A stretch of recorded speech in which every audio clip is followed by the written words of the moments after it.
제가 이 성경 봉독한 후에 기도하고 설교를 하도록 하겠습니다. 요한계시록 7장 1절부터 8장 5절까지 제가 봉독해 드리도록 하겠습니다. 이일 후에 내가 네 천사가 땅 네 모퉁이에 선 것을 보니 땅의 사방에 바람을 붙잡아 바람으로 하여금 땅에나 바다에나 각종 나무에 불지 못하게 하더라. 또 봄에 다른 천사가 살아계신 하나님의 인을 가지고 해 돋는 데로부터 올라와서 땅과 바다를 해롭게 할 권세를 받은 네 천사를 향하여 큰 소리로 외쳐 이르되, 우리가 우리 하나님의 종들의 이마에 인치기까지 땅이나 바다나 나무들을 해하지 말라 하더라. 내가 인치심을 받은 자의 수를 들으니 이스라엘 자손의 각 지파 중에서 인치심을 받은 자들이 14만 4천이니 유다 지파 중에 인침을 받은 자가 1만 2천이요 루벤 지파 중에 1만 2천이요 갓 지파 중에 1만 2천이요 아셀 지파 중에 1만 2천이요 납달리 지파 중에 1만 2천이요 므낫세 지파 중에 1만 2천이요 시므온 지파 중에 1만 2천이요 레위 지파 중에 1만 2천이요 이사갈 지파 중에 1만 2천이요 스불론 지파 중에 1만 2천이요 요셉 지파 중에 1만 2천이요 베냐민 지파 중에 인치심을 받은 자가 1만 2천이더라. 이일 후에 내가 보니 각 나라와 족속과 백성과 방언에서 아무도 능히 셀 수 없는 큰 무리가 나와 흰 옷을 입고 손에 종려 가지를 들고 보좌 앞과 어린 양 앞에 서서 큰 소리로 외쳐 이르되, 구원하심이 보좌에 앉으신 우리 하나님과 어린 양에게 있도다 하니, 모든 천사가 보좌와 장로들과 네 생물 주위에 서 있다가 보좌 앞에 엎드려 얼굴을 대고 하나님께 경배하여 이르되, 아멘. 찬송과 영광과 지혜와 감사와 존귀와 권능과 힘이 우리 하나님께 세세토록 있을지어다. 아멘 하더라.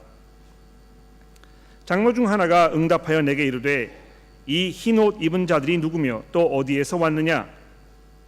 내가 말하기를, 내 주여 당신이 아시나이다 하니, 그가 내게 이르되, 이는 큰 환난에서 나오는 자들인데 어린 양의 피에 그 옷을 씻어 희게 하였느니라.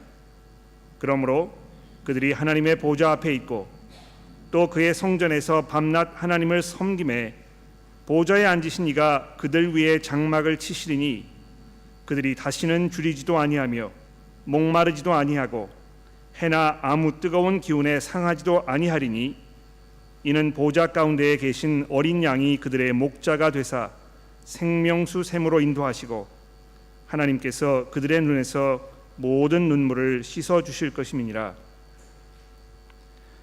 일곱째 인을 떼실 때에 하늘이 반 시간쯤 고요하더니 내가 보매 하나님 앞에 일곱 천사가 서 있어 일곱 나팔을 받았더라. 또 다른 천사가 와서 제단 곁에 서서 금 향로를 가지고 많은 향을 받았으니, 이는 모든 성도의 기도와 합하여 보좌 앞 금 제단에 드리고자 함이라. 향연이 성도의 기도와 함께 천사의 손으로부터 하나님 앞으로 올라가는지라. 천사가 향로를 가지고 불의 제단을 담아 땅에 쏟음에 우레와 음성과 번개와 지진이 나더라. 아멘. 자, 우리 잠시 기도하고 설교를 시작하도록 하겠습니다. 하나님 아버지, 이제 저희를 도와주셔서 우리가 이 말씀에 집중하며 우리의 생각과 또 마음이 다른 일로 방해를 받지 않도록 도와주옵소서. 특별히 우리가 이 말씀을 읽을 때, 이 말씀을 이해하게 되었을 때에 우리가 하나님을 향한 더 깊은 믿음과 우리가 우리의 삶을 온전히 주께 산 제사로 드리겠다는 굳은 결의가 다져지는 그런 시간이 되도록 도와주시기를 예수 그리스도의 이름으로 간절히 기도합니다. 아멘. 나의 미래가 어떻게 될지에 대해서 우리가 확신할 수 없는 것처럼 우리를 불안하게 만드는 그런 일이 또 있을까 생각해 봅니다. 내가 과연 얼마나 살 수 있을 것인가, 또 내가 어떤 상태로 내 삶을 살 것인가, 또 과연 내가 누구를 만나서 결혼할 것이며 내가 낳아서 기를 이 자녀들은 과연 어떠한 삶을 살 것인가, 그들이 어떤 배우자를 만나서 어떤 삶을 살 것인가. 우리 삶을 돌아보면 정말 우리가 이 염려하게 되고 걱정하게 되는 수많은 그런 문제들과 이슈들이 있습니다. 내가 이것을 잘 견디어 나아가고 정말 하나님께서 원하셨던 그 종착역까지 내가 안전하게 갈 수 있을 것인가? 이런 염려와 두려움이 우리 가운데 분명히 있는 것입니다. 또 어떤 분들 중에는 교회를 오래 다니셨지만 과연 내가 하나님의 앞에 나아갔을 때에 하나님께로부터 정말 잘하고 충성된 종이라는 그런 칭찬을 받을 수 있을 것인가? 이런 것에 대한 이 불안과 염려가 있는 것도 제가 알고 있습니다. 많은 분들이 교회를 오셨지만 교회를 통해서 하나님의 말씀이 선포되었지만 과연 이 말씀이 나와 무슨 상관이 있을 것인가? 내가 이 말씀을 의지하여 정말 종착역까지 끝까지 갈 수 있을 것인가? 이런 것에 대한 염려가 우리 가운데 분명히 있는 것입니다. 특히 우리가 지난주에 살펴본 이 6장 마지막 절의 말씀을 돌아보게 되면 이런 이 미래에 대한 우리의 이 불안과 염려가 더 가중되지 않나 이렇게 생각해 볼 수 있습니다. 여러분 기억나십니까? 6장 12절 말씀을 보십시오. 이 여섯 번째 천사가 인을 떼었는데 큰 지진이 나면서 이 해가 막 검은 털로 짠 상복같이 검어지고 또 온 세상이 뭐 피처럼 변하는, 그래서 16절까지 내려가 보시게 되면 산과 바위에 말하되 우리 위에 떨어져서 보좌 위에 앉으신 이의 얼굴에서와 그 어린 양의 진노에서 우리를 가리라, 이렇게 이야기하는 그 장면을 우리가 보았습니다. 이 하나님의 최후의 심판 날이 이 세상에 임한 이런 상황을 지금 우리에게 설명하고 있는 것입니다. 이 날이 얼마나 두렵고 얼마나 무서운 날이 될 것인지에 대해서 지금 이 요한이 자기가 앞에 펼쳐진 이 환상을 보면서 설명하고 있지 않습니까? 하늘이 두루마기처럼 말려 올라가고 마치 이 하늘에 있던 모든 별들이 태풍에 흔들려서 설익은 열매가 떨어지는 것 같이 땅에 떨어지게 되는 그런 날이 오게 될 것이라고 우리에게 말씀합니다. 한때 이 세상에서 권세와 권력을 누리면서 부귀 영화 가운데 자신만만하게 살던 모든 임금들과 왕족들과 장군들과 부자들 또 강한 자들은 물론이고 종이나 자유인이나 가난한 사람이나 모든 사람들이 다 굴에 들어가서 이 어린 양의 이 진노로부터 피할 길을 찾기 위하여 아우성을 치는 이 마지막 순간의 이 참혹함에 대하여 우리가 지난주 말씀에서 살펴보았습니다. 특히 이 6장 맨 마지막 절에 이런 질문으로 끝나는 것을 우리가 주목해 보지 않았습니까? 그들의 진노의 큰 날이 이르렀으니 누가 능히 그들 앞에 서리요. 이것만큼 중대하고 심각하고 우리가 깊이 생각해 보아야 할 이런 질문이 또 있겠습니까? 하나님의 그 진노의 날이 임하였을 때 우리가 그 앞에 섰을 때 누가 능히 그 날을 견디어낼 것인가? 이렇게 질문하면서 지난주 본문 말씀이 결론을 맺고 있습니다. 자, 근데 이제 그 7장을 보시게 되면 이것이 그 비디오 테이프를 다시 뒤로 돌려가지고요, 이 중요한 장면을 다시 크게 확대하는 그런 것으로 이해하시면 될 것 같습니다. 여러분 뭐 이 그 드라마를 보실 때 무슨 뭐 굉장히 중요한 장면이 나타나면 어떻게 하세요? 뒤로 돌리잖아요, 그렇죠? 요즘에는 뭐 비디오를 보시는 분들이 이 TV가 얼마나 좋아졌는지 모르겠어요. 저도 이제 그 집에 쓰던 TV가 고장이 나가지고 오랜만에 TV를 새로 샀습니다. 지지난주에 샀는데 요즘 나오는 TV가 이렇게 좋은지 몰랐어요. 그 요새는 그 TV가요, 그 생방송으로 되는 그런 그 것도 리와인드를 하게 돼 있더군요. 그래서 뭐 이렇게 시청을 하다가 전화가 왔다거나 뭐 이렇게 해가지고 중요한 순간을 놓치게 되면 리와인드를 해가지고 다시 볼 수 있도록 이렇게 해 놓은 것입니다. 그래서 이 7장에 등장하는 이 장면이 마치 그런 것으로 생각하시면 될 것 같아요. 예? 이 심판의 날이 와가지고 하늘이 무너지고 별들이 다 떨어지고 이 산과 바다들이 이 사람들을 다 뒤집어 엎는 이런 그 장면이 지금 펼쳐지고 있는데, 거기에서 잠깐 이 포즈 버튼을 딱 누른 후에 리와인드를 해가지고 이 마지막 심판이 임하기 바로 직전의 그 순간을 확대를 해서 우리에게 지금 보여주고 있는 것입니다. 이 얼마나 중요한 장면인지 모릅니다. 정말 우리가 이 숨을 죽이고 그것을 깊이 들여다보면서 우리의 삶을 돌아보지 않으면 안 되는 이런 결정적인 그런 순간에 대하여 지금 요한이 우리에게 설명하고 있는 것입니다. 자, 그 장면에서 요한이 이제 무엇을 보았습니까? 막 그 하늘이 무너지고 막 이렇게 하는 그런 끔찍한 장면을 보면서 어찌할 바를 몰랐던 요한이 다시 눈을 비비면서 그 장면을 들여다보니까 7장 1절입니다. 내가 네 천사가 땅 네 모퉁이에 선 것을 보았다, 이렇게 얘기합니다. 이 넷, 4라는 이 숫자가 이 요한계시록에서 굉장히 상징적인 의미를 가지고 있다고 제가 이미 말씀을 드렸습니다. 그렇죠? 동서남북 이렇게 하면 이 온 세상 모든 지경을 말하는 것입니다. 또 이 네 생물이 있었다, 이제 이렇게 성경이 이야기하고 있는데 이 세상에 존재하는 이 모든 생물들을 포함하는 것임에 분명합니다. 근데 여기 보시게 되면 땅 네 모퉁이에 이 천사들이 지금 서가지고 뭘 하고 있습니까?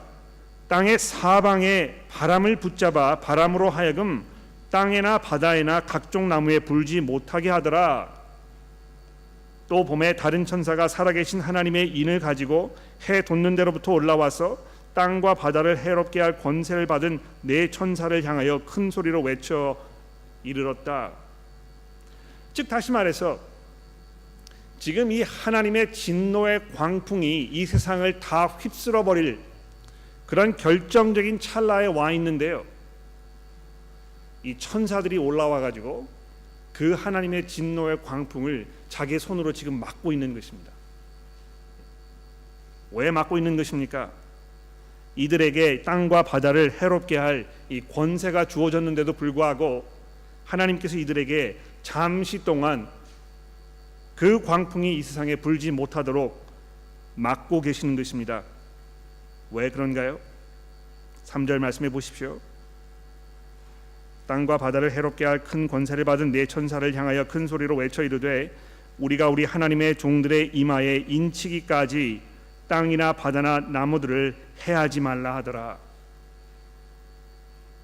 우리가 우리 하나님의 종들의 이마에 인치기까지 땅이나 바다나 나무들을 해하지 말아라. 여기 이 인을 친다는 것이 굉장히 상징적인 의미를 가지고 있어요. 그렇죠? 저도 지금 기억나는데요. 저희 큰아버지께서 목장을 하셨습니다.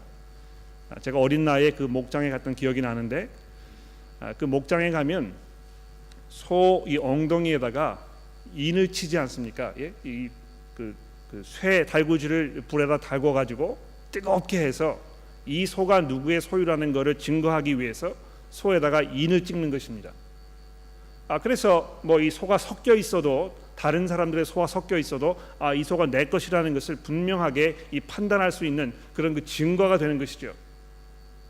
하나님께서 지금 이 마지막 심판이 이 세상을 다 집어삼키려고 하는 이 순간에 그것을 잠시 멈추시고 이 하나님에게 속한 그 백성들이 하나님께로부터 이 인치심을 받기 위하여 지금 이 멸망의 순간이 잠시 지체되고 있는 것입니다. 이렇게 옆에 앉아 계시는 분 이렇게 얼굴을 들여다보시면 이마에 무슨 도장이 찍혀 있는지 보이시겠습니까? 안 보이시죠? 그렇죠? 아마 그게 보이시면 가서 의사를 만나보시는 것이 아마 좋을 것입니다. 이 겉으로 보이지 않는 인입니다. 이 요한계시록에 이제 많은 관심을 가지고 계시는 분들이 이 머리에 이제 숫자가 섞여 있다고 해가지고 막 태어난 어린 아이 머리를 살펴보면서 혹시 이 숫자가 적혀 있지 않은지 이런 염려를 하시는 그런 분들이 계시는지 모르겠어요. 또 이거 정말 내가 하나님께로부터 인치심을 받았는지 확인해 보자 하면서 아침에 이 샤워를 하시고 나셔가지고 거울을 들여다보면서 혹시 있는지 없는지 이렇게 하실 필요가 없습니다. 하나님께서 어떻게 여러분과 저에게 자기의 소유로 삼으시는 그 인을 치시는 것입니까? 복음을 선포하시는 것입니다. 복음이 여러분의 마음 가운데 선포될 때에 그것이 여러분의 마음 가운데 하나님께서 자기의 소유로 삼으셨다는 그 도장을 지금 찍고 계시는 것입니다. 여러분이 그것을 믿음으로 받아들이면서 예수 그리스도께서 나의 구주이시고 그분께서 나의 죄를 용서하시기 위하여 내 대신 십자가 위에 돌아가셨다는 이 믿음의 고백이 일어나게 되었을 때 이미 여러분의 머리에는 하나님의 이 인이 쳐지게 된 것입니다. 그래서 이 땅과 바다를 해롭게 할 권세를 받은 천사들이 지금 바람을 막고 서 있으면서 이 하나님의 종들이 머리에 인치심을 받기까지 기다리는 이 순간은 지금 우리가 살고 있는 이 시대에 복음을 선포하는 자들이 하나님의 말씀을 선포하여 하나님께서 구원하시기로 예정한 그 사람들이 주께로 돌아오는 그 장면을 지금 설명하고 있다는 것입니다. 그런데 놀라운 것은요, 그 이마에 하나님의 인이 새겨지기 이전까지는 결코 하나님의 심판이 이 땅에 임하지 않을 것이라는 것입니다.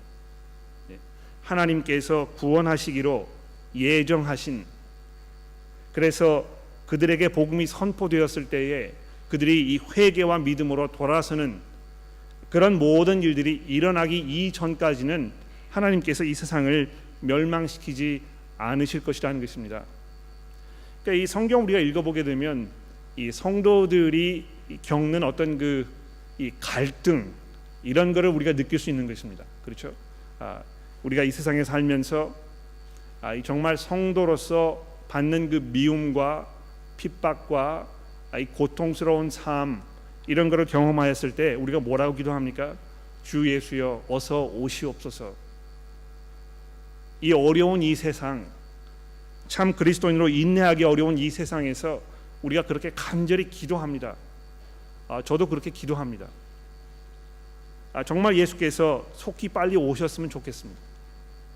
얼마나 이 세상에서 그리스도인으로 사는 것이 때로는 우라를 치밀게 하고 어떨 때는 눈물이 나게 하고 어떨 때는 정말 힘들고 어려운지 모릅니다.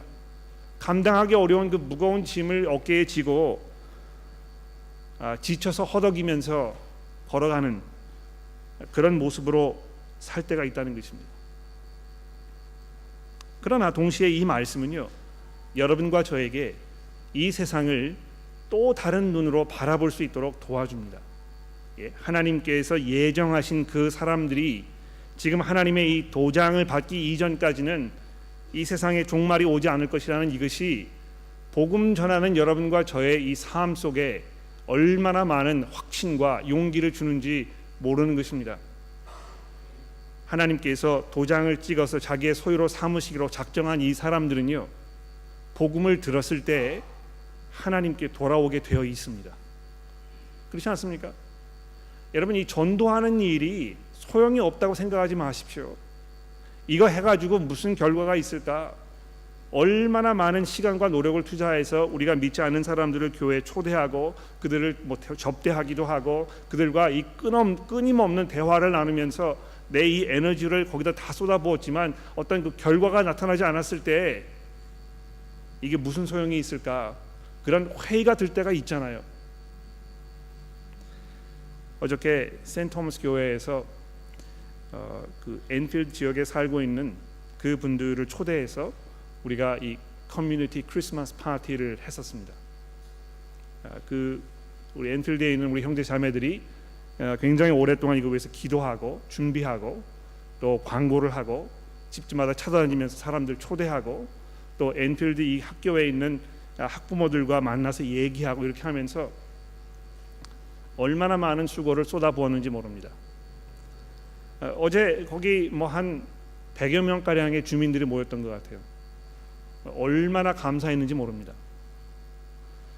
근데 거기에서 만난 한 분과 제가 이야기를 하면서 그분이 저한테 이러더군요. 사실 이 엔필드 지역에 산 지가 벌써 한 40여 년 이상 되었고 그 40여 년의 기간 동안 종종 이 교회를 거쳐간 적이 있다고. 그러나 40년이 되었는데도요, 이분의 마음 가운데 믿음이 심겨져 있지 않습니다. 분명히 그 40년이라는 기간 동안 이분이 종종 복음에 대하여 들었을 것입니다. 그런데도 결과가 나타나지 않습니다. 아마 그런 일이 반복이 되고 반복이 되다 보면 아마 이 교회가 교회로서 해야 할 그 본연의 역할, 여기에 대해서 회의를 가지게 되고, 이제 이런 거 그만하고 그저 우리가 우리끼리 공동체로서 화목하게 서로 즐기면서 서로 위로하고 오손도손 우리끼리 잘 살자, 이렇게 마음을 먹으실 수 있을지 모르겠어요.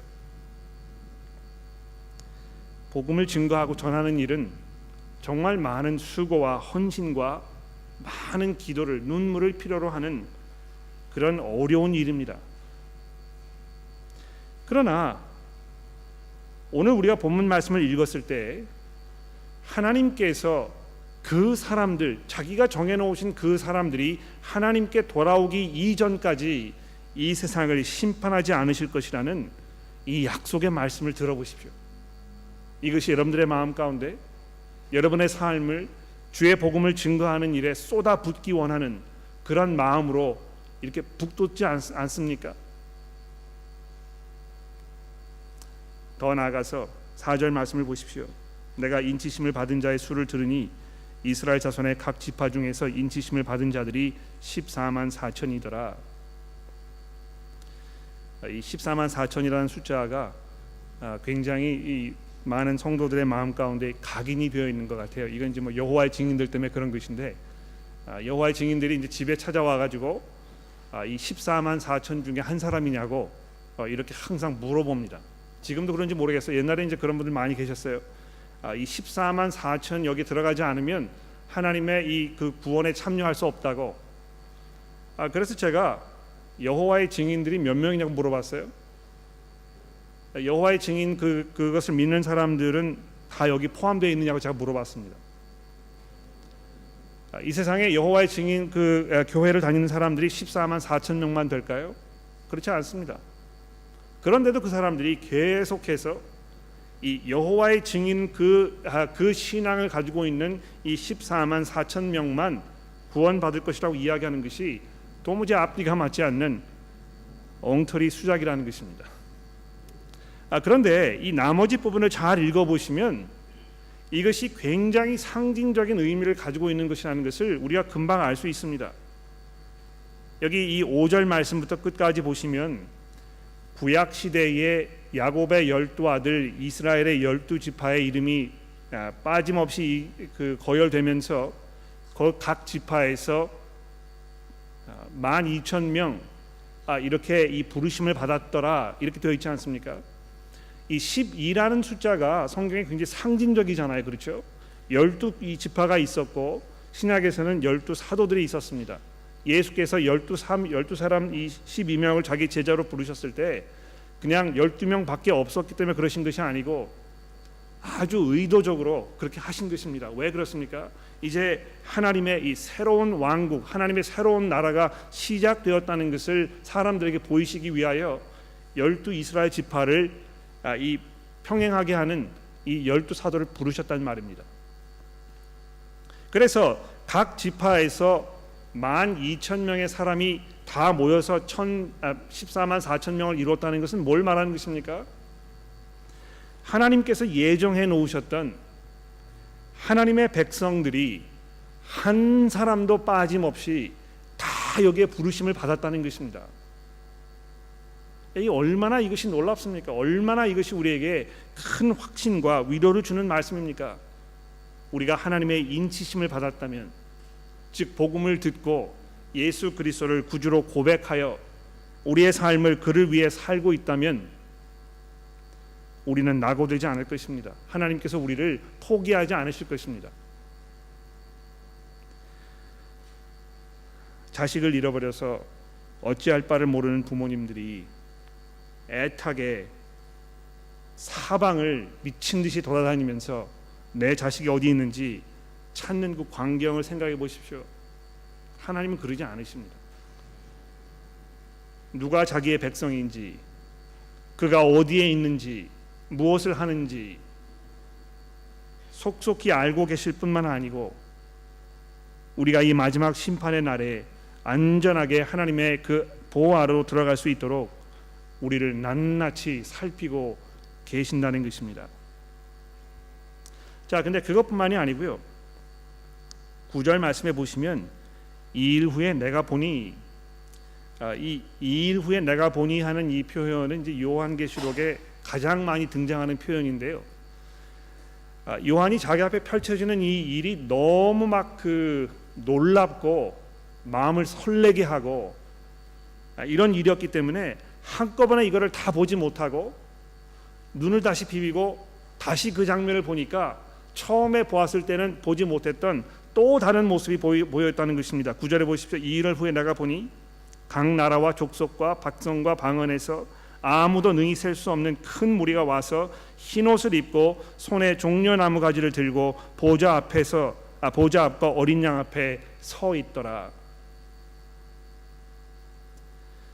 아마 이 14만 4천 명 이 사람들은 예수 그리스도께서 이 땅에 오시기 이전에 구약 시대에 살았던 하나님의 거룩한 백성들임에 분명합니다. 그런데 하나님께서 이 아브라함의 자손들, 이스라엘 사람들, 그들만을 자기의 백성으로 삼으신 것이 아니고 이 은혜와 긍휼이 풍성하신 하나님께서 하나님과 아무런 상관도 없었던 이 이방 사람들, 여러분과 저와 같은 그저 우리 죄 가운데에서 이 우상을 섬기면서 우리 마음대로 살고 있던 이 사람들 가운데 자기의 백성으로 불러내신 이 사람들이 다 이 자리에 참여하였다고 본문 말씀이 증거하고 있습니다. 각 나라와 각 족속과 백성과 방언에서 아무도 능히 셀 수 없는 큰 무리가 이 앞에 모여 있는 것입니다. 교회가 나약하고 또 소수인 것처럼 이렇게 보이는 시대에 우리가 살고 있습니다. 얼마나 많은 사람들이 교회를 손가락질하면서 우리를 모욕하고 우리의 주님이신 예수 그리스도의 그 이름에 먹칠을 하고 있는지 모릅니다. 그러나 마지막 심판날이 되었을 때, 그래서 하나님께서 부르신 하나님의 인치심을 받은 이 모든 백성들이 다 그 앞에 나오게 되었을 때, 그 장엄한, 그 장대한, 그 광경, 그 앞에 모여 있는 이 하나님의 백성들의 이 거룩한 모습을 보십시오. 이 무리가 흰 옷을 입었다고 요한이 증거합니다. 흰색도 이 요한계시록에서 굉장히 상징적이지 않습니까? 이미 먼저 우리가 이 흰색을 여러 번 보았는데요. 요한계시록에서 이 흰색은 순교를 말하는 것이 아니고 승리를 말하는 것입니다. 승리한 사람들이 입는 그 옷, 이것이 흰 옷입니다. 그래서 이 각 족속과 백성과 방언에서 셀 수 없는 사람들이 흰 옷을 입고 승리자로서 지금 손에 종려 가지를 들고 그 앞에 모여 있다는 이 사실을 들어보십시오. 이들이 결국 승리한 자들인 것입니다. 싸움에서 이긴 것입니다. 여러분, 그 요한계시록 우리 2장과 3장을 읽을 때 예수께서 계속 교회들 향해서 이렇게 말씀하셨잖아요. 끝까지 견디는 자는, 이기는 자는 내가 그들에게 무엇을 베풀 것이다.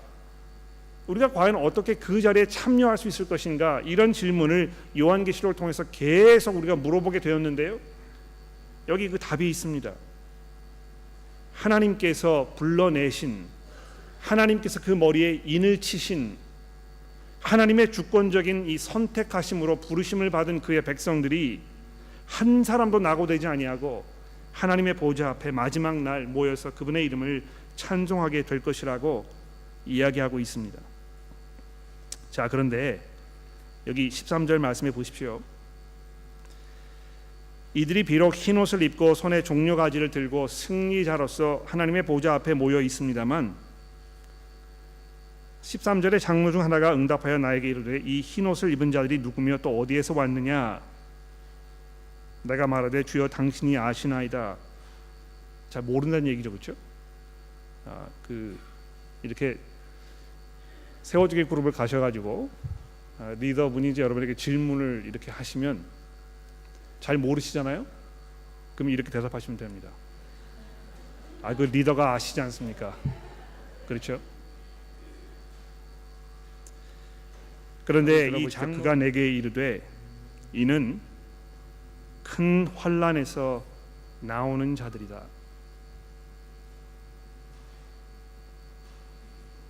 그냥 하나님의 보좌 앞에 나아가 있는 것이 아니고요.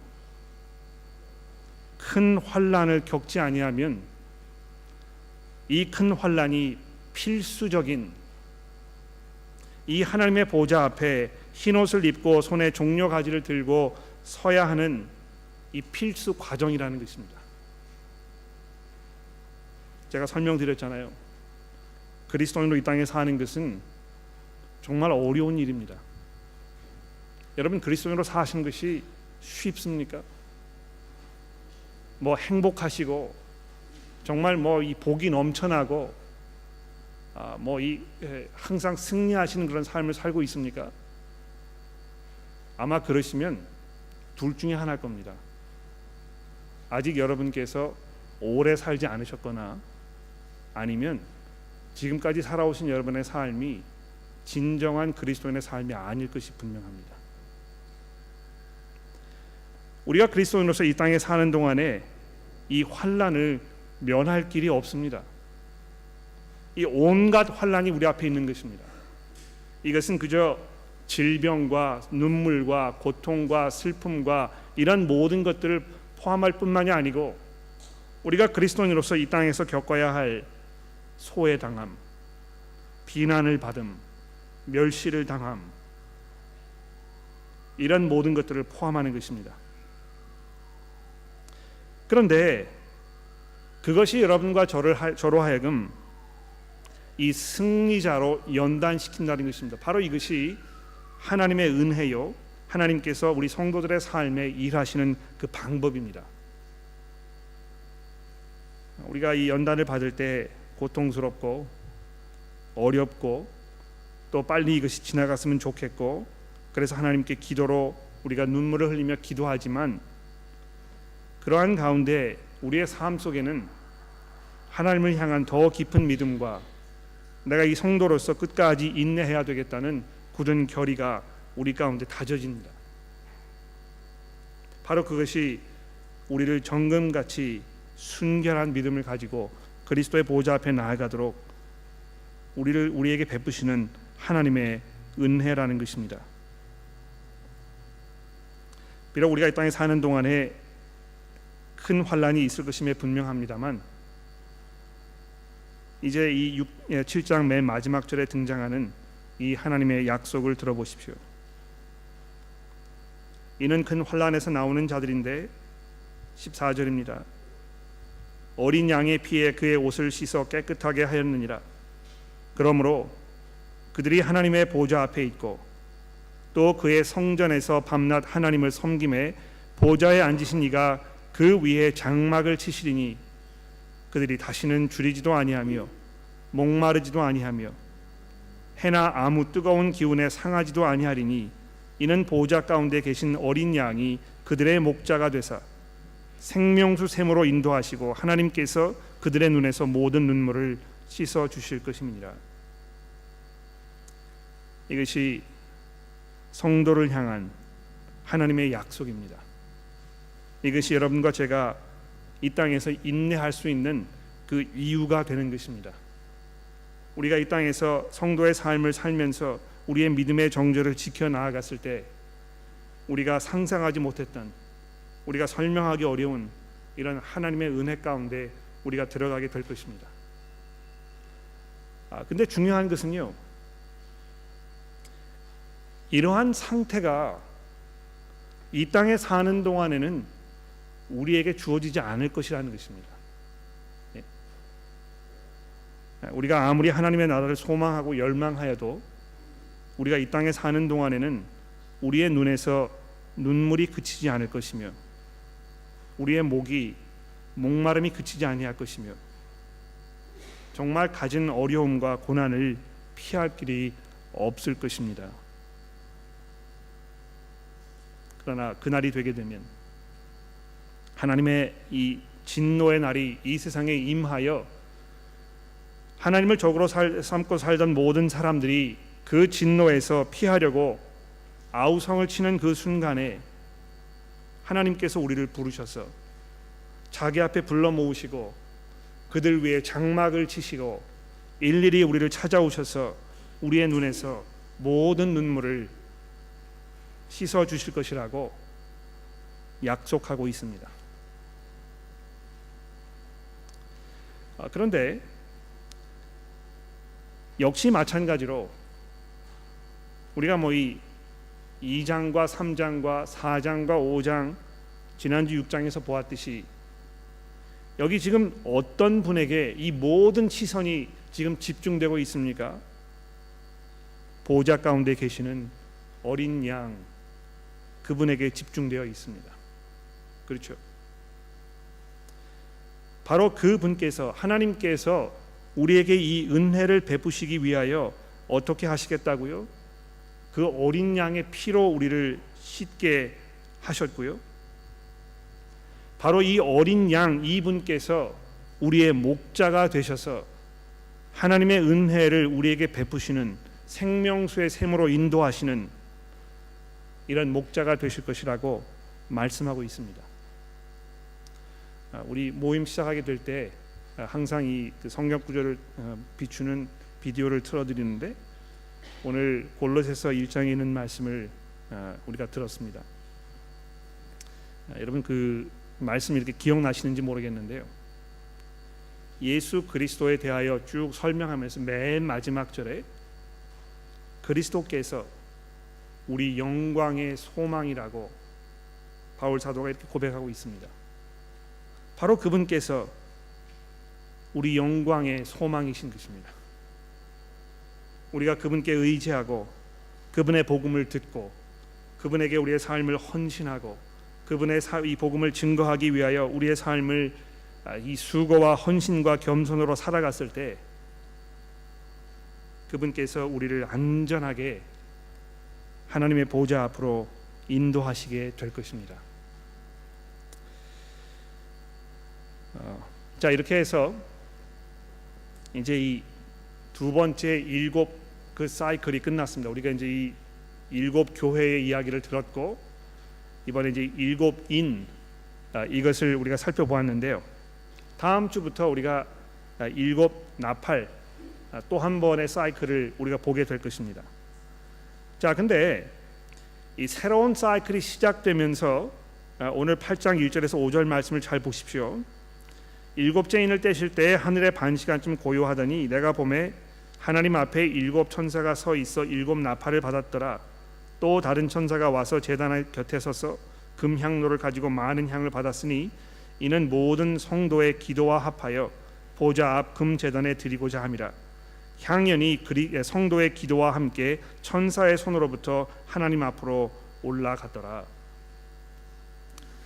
여러분이 하나님께서 이 세상을 향하여 가지고 계시는 그분의 그 의도하신 바, 그분의 계획, 이런 것들이 지금 예수 그리스도의 그 손을 통하여 이 땅에 지금 속속들이 완성되고 있는데요. 그리스도께서 이것을 이 땅에 임하시도록 하시면서 거기에다가 뭐를 첨가시키고 계십니까? 성도들의 기도인 것입니다. 이 얼마나 놀랍습니까, 여러분? 여러분과 제가 이 땅에서 하나님께 드리는 이 기도가 그저 공허하게 다 사라져버리는 아무런 열매를 맺지 못하는 쓸데없는 일로 혹시 생각되십니까? 기도한 일이 귀찮고 이것이 필요 없는 것처럼 내가 기도하지 않아도 얼마만큼 내 삶을 살 수 있다고 생각하십니까? 이 대단한 착각입니다. 하나님께서 이 세상에 자기의 뜻을 이루시는 그 도구의 한 가지 방법으로 이 성도들의 기도를 지금 사용하고 계신다는 것이죠. 이 성도들의 기도가 마치 하나님께 올려지는 이 향처럼 지금 바쳐지고 있는 것을 우리가 보게 되지 않습니까? 그래서 그 향이 하나님 앞에 올라갔을 때에 어떻게 되었다고요? 천사가 향로를 가지고 제단에 불을 담아 땅에 쏟아버림에 우레와 음성과 번개와 지진이 났다. 이 하나님께서 다시 움직이시는 것입니다. 이 우레와 음성과 번개와 지진이 언제 처음 성경에 등장하는지 기억나시죠? 이스라엘 백성들이 애굽 땅에서 나와 가지고 시내산에 모였을 때 하나님께서 그 시내산에 강림하셔서 이스라엘 백성들을 처음 만나시는 그 장면이 소개되고 있습니다. 하나님께서 자기 몸을 일으키셔서 이 백성들을 만나시기 위하여 친히 그 땅에 오셨던 것입니다. 바로 그 장면을 연상케 하는 이 또 한 번의 사건이 벌어지고 있지 않습니까? 성도들의 기도가 하나님을 일어나시게 하여 그분의 뜻과 계획이 이 세상에 완성되도록 지금 하나님 앞에 향으로 바쳐지고 있는 것입니다. 그리스도인으로 사는 것이 어렵습니까? 짐스러우십니까? 후회가 되실 때가 있습니까? 그럴 수밖에 없습니다. 그렇지 않다면 무언가 잘못돼도 대단히 잘못된 것입니다. 이 땅에서 우리가 성도로 사는 동안은 그렇게 될 수밖에 없는 것입니다. 그러나 그럼에도 불구하고 우리의 미래는 불분명하지 않습니다. 마치 풍전등화와 같이 간단간단하면서 위태위태한, 이게 지금 한순간에 다 무너져 버릴 것 같은 그러한 조바심 가운데 혹시 살고 계시지 않습니까? 이 교회가 교회로서의 역할을 잘 못하기 때문에, 복음이 잘 증거되지 않기 때문에, 우리가 생각했던 것만큼 많은 사람들이 그리스도께 돌아오지 않기 때문에 우리가 조바심을 갖고 있습니까? 그럴 필요 없습니다.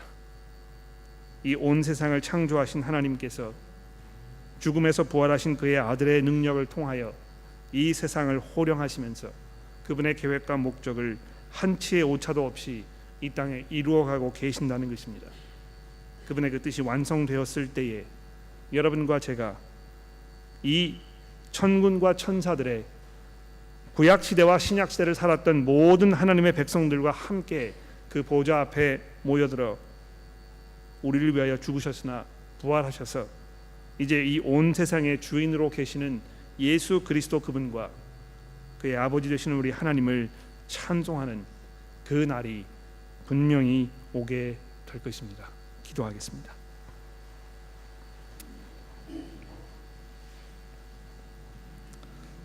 하나님 아버지, 감사합니다.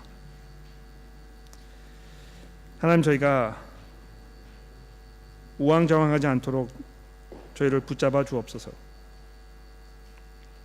우리가 낙심하지 않도록, 용기를 잃지 않도록 주의 성령께서 말씀으로 우리를 인도하여 주옵소서. 부활하신 그리스도께서 하나님의 그 능력과 권세로 이 세상의 주인으로 통치하고 계신다는 사실을 우리가 잊지 않도록 도와주옵소서. 하나님, 우리가 시련을 당하고 믿음의 도전을 겪을 때에 우리가 낙심하지 아니하며 또 믿음에서 멀어지지 않도록 주의 성령께서 저희를 인도하여 주옵소서. 그래서 그리스도께서 이 땅에 임하시는 그 날, 우리가 정말 흰옷을 입고 우리 손에 종려 가지를 들며 우리를 앞서 거쳐갔던 또 우리의 뒤를 이을 모든 하나님의 성도들과 함께 예수 그리스도의 그 영광과 능력과 은혜를 찬송하는 그 자리에 나아가도록 우리를 인도하여 주옵소서. 우리의 구주이신 예수 그리스도의 이름으로 간절히 기도합니다.